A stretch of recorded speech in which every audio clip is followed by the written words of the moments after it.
The billionaire wasn't supposed to be home, but there he stood, frozen in the doorway, watching his cleaning woman block his wife from reaching his disabled son's wheelchair. Maria's voice trembled but never broke. "You will not touch this child again." Richard couldn't believe his eyes. Welcome to our channel Truth Turn Stories, where real-life truths turn into powerful lessons. If this story speaks to you, subscribe and support the journey. The rain hammered against the tall windows of the mansion as Richard Montgomery stood frozen in the doorway of his son's bedroom, his briefcase slipping from his trembling fingers and landing with a muted thud on the Persian rug. What he saw made his heart stop and then restart with a fierce, protective thunder. There, standing between his wheelchair-bound son Daniel and his wife Victoria, was Maria, the quiet cleaning woman who had worked in their home for 3 years, her small frame somehow filling the doorway like an immovable fortress, her worn hands raised not in aggression but in gentle, unmistakable defiance. Victoria's face was twisted with anger.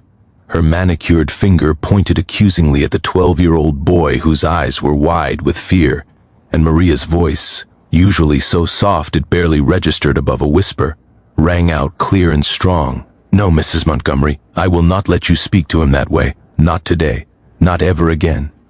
Richard had returned home early from his business trip, something he rarely did, driven by an inexplicable unease that had gripped him during his flight back from Chicago. His empire of technology companies demanded constant attention, pulling him away from home more often than he cared to admit, and in the 2 years since he had married Victoria, he had convinced himself that his son was in capable hands. Victoria had seemed perfect when they met at a charity gala, elegant and poised, speaking all the right words about how she would love Daniel as her own, how she understood the challenges of raising a child with cerebral palsy, how family was everything to her.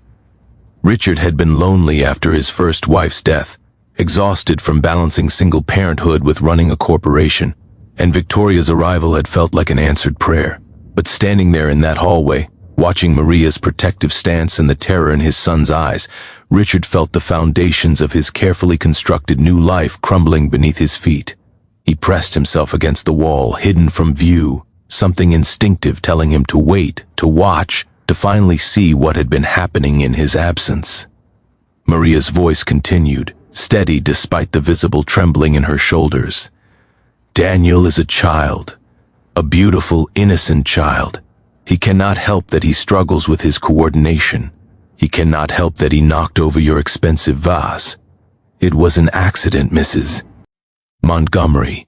And accidents happen in every home where children live and breathe and try their best to navigate a world that is already harder for them than you or I could ever imagine." Victoria's laugh was cold, cutting through the air like shattered glass. "You forget your place, Maria. You're the help. You clean toilets and scrub floors. You don't tell me how to discipline a child in my own home." The cruelty in her voice made Richard's stomach turn, but Maria didn't flinch. Instead, she moved closer to Daniel's wheelchair, her hand coming to rest gently on the boy's shoulder, and Richard saw his son's rigid posture soften just slightly at her touch. "My place," Maria said quietly, "is wherever a child needs protection. My place is wherever kindness is needed. And right now, my place is right here." Richard's mind raced backward through the past 2 years, images flickering like an old film reel. How many times had Daniel seemed quieter when Richard returned from his trips? How many times had his son's smiles seemed forced during family dinners? How many times had Victoria praised Maria's work while simultaneously suggesting she was too friendly with Daniel, too indulgent, too willing to excuse his clumsiness? Richard had dismissed it all as the normal adjustments of a blended family, trusting that Victoria's polished exterior reflected her heart. He had been so desperately wrong. He watched as Maria knelt beside Daniel's wheelchair, her cleaning uniform still bearing the damp spots where she had obviously been scrubbing floors moments before this confrontation. She looked into his son's face with such tenderness that Richard felt his throat constrict with emotion. "You are not clumsy, mi niño," Maria whispered, loud enough for Richard to hear from his hidden vantage point. "You are brave. You are strong. You are learning to move through this world in your own beautiful way, and anyone who cannot see that is the one who is truly blind." Victoria's response was swift and vicious. "Pack your things, Maria. You're fired. I want you out of this house within the hour. How dare you undermine my authority?" But Maria rose slowly, her dark eyes meeting Victoria's cold blue ones without wavering. "I will leave if Mr. Montgomery tells me to leave. I work for him, not for you. And before I go anywhere, he will know the truth about how you treat his son when he travels. How you tell Daniel he is worthless. How you lock him in his room during your parties because you are ashamed to have guests see a child in a wheelchair. How you have forbidden the physical therapist from coming because you say his exercises are too noisy and disturbing. He will know everything." Richard felt rage building in his chest like a gathering storm, but he forced himself to remain still, to hear it all, to let the truth finally emerge from the shadows where it had been hiding. Victoria's face paled, then flushed crimson. "No one will believe the word of a cleaning woman over mine," she hissed. "I am Richard's wife. You are nobody." The word nobody seemed to hang in the air, and Richard watched as Maria's expression shifted from defiance to something deeper, something profoundly sad yet unbreakable. "You are right, Mrs. Montgomery. In your world, I am nobody. I clean your floors and wash your dishes, and you walk past me as if I am invisible. But to Daniel, I am the person who reads to him every afternoon while you are at the spa. I am the person who helps him with his physical therapy exercises because movement gives him dignity and hope. I am the person who listens when he talks about his mother in heaven, when he shares his dreams of becoming an engineer like his father, when he cries because he feels like a burden to everyone around him." Tears were streaming down Maria's weathered face now, but her voice never wavered. "You are right that I am a cleaning woman, but I am also a mother who lost her own son to cancer 5 years ago. I am a woman who knows what it means to treasure every moment with a child. I am a human being who believes that every person, regardless of how they move through this world, deserves to be treated with dignity and love. So yes, I am nobody to you. But to God, and to this beautiful boy, I am somebody, and that is enough." Richard could remain hidden no longer. He stepped into the doorway, and 3 faces turned toward him simultaneously. Daniel's flooding with relief, Victoria's draining of color, and Maria's showing quiet resignation, as if she had expected this to be her last day in the house she had come to love, because it held a child who needed her. "How long have you been standing there?" Victoria asked, her voice artificially sweet, her face transforming into the pleasant mask Richard now recognized as exactly that, a mask she had worn to deceive him. Richard ignored her, walking straight to his son's wheelchair and kneeling beside it, taking Daniel's hands in his own. "Tell me the truth, son, all of it. I'm listening, and I'm not going anywhere." The floodgates opened then, and Daniel's words, "to," embled out between sobs, stories of isolation and cruel comments, of being told he was a mistake, a burden, an embarrassment, of missing his therapy sessions and being denied the adaptive equipment his doctors had recommended because Victoria claimed it made the house look like a hospital. And through it all, Daniel spoke of Maria, how she had been his protector, his friend, his source of hope and normalcy in a home that had become a prison.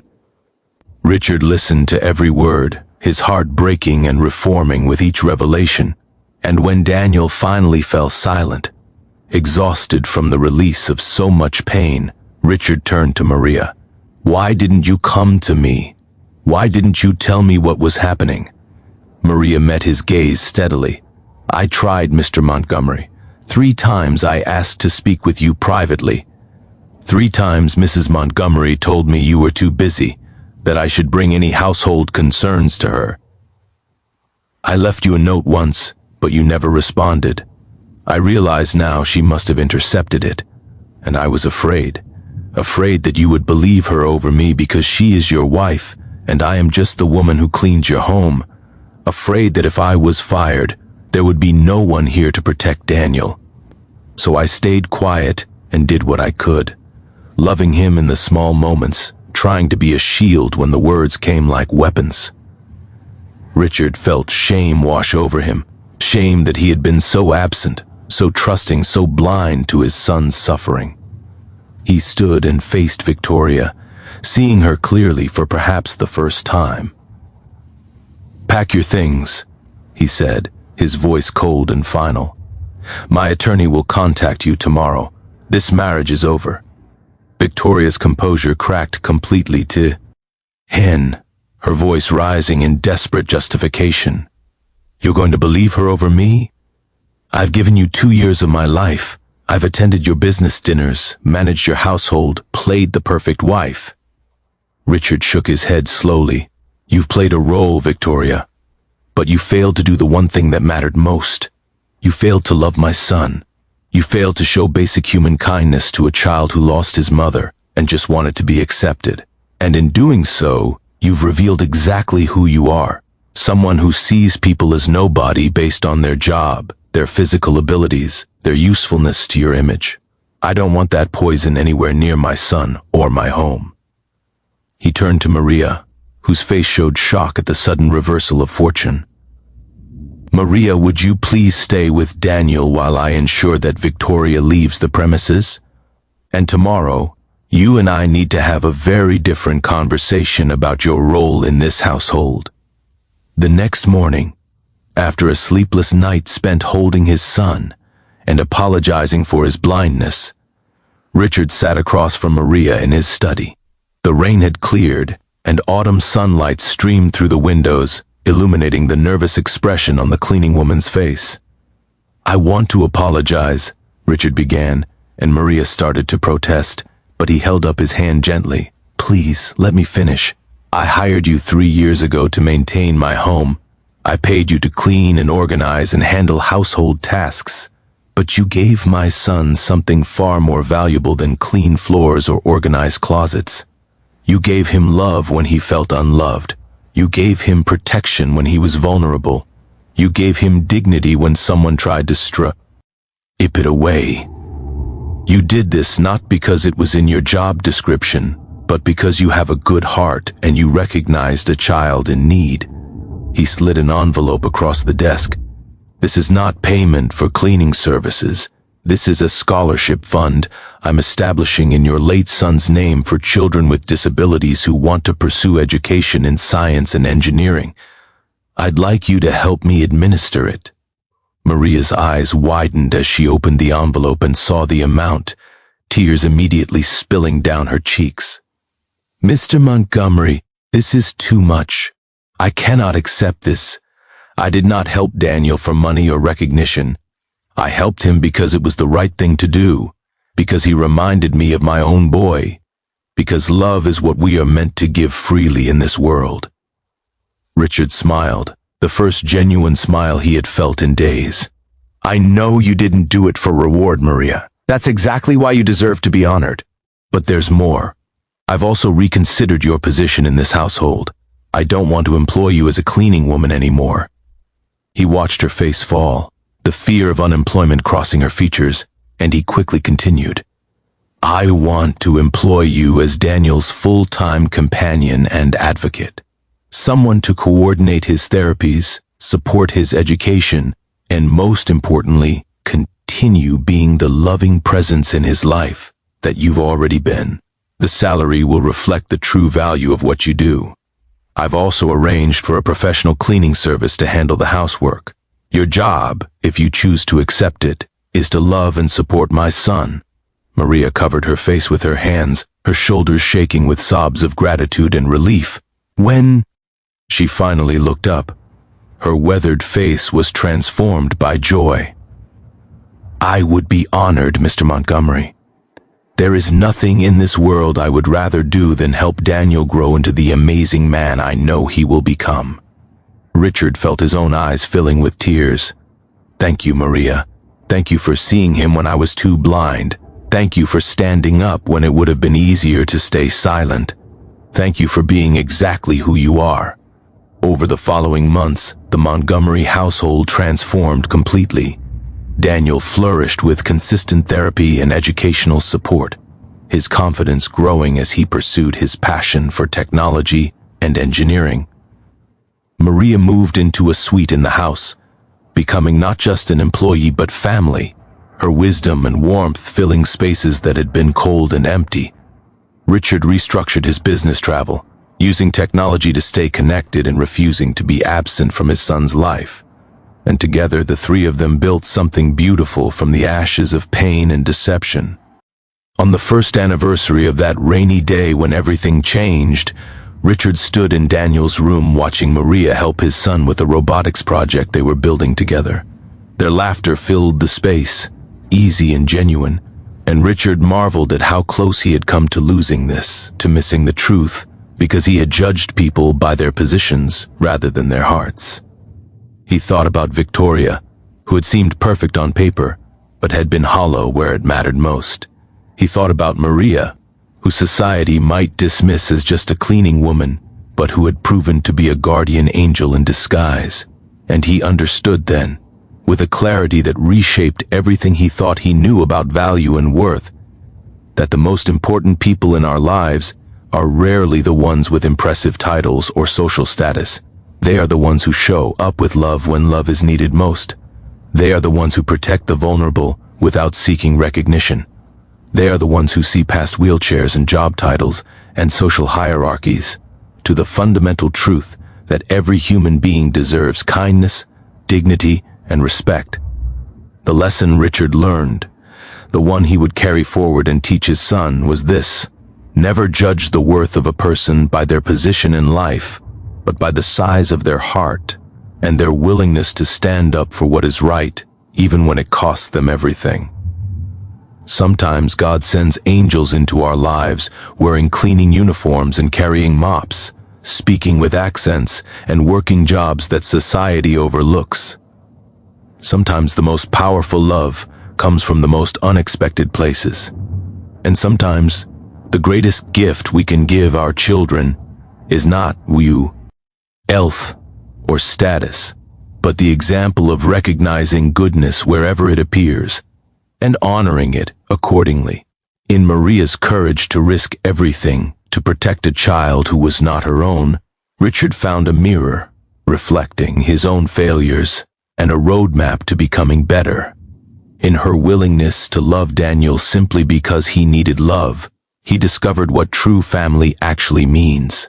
It is not about blood or marriage certificates or legal obligations. It is about showing up, day after day, with tenderness and protection, with advocacy and support, with the quiet certainty that this person matters and deserves your very best.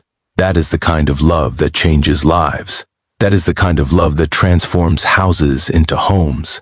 And that is the kind of love that reminds us all that we are never truly alone, because somewhere, in the most unexpected places, angels are walking among us, waiting for the moment when they are needed most, ready to stand between harm and the innocent, ready to speak truth to power, ready to love without conditions or expectations. Maria had been that angel for Daniel, and in recognizing her gift, Richard became a better father, a better man, and a living example of what happens when we finally open our eyes to see the heroes who have been with us all along.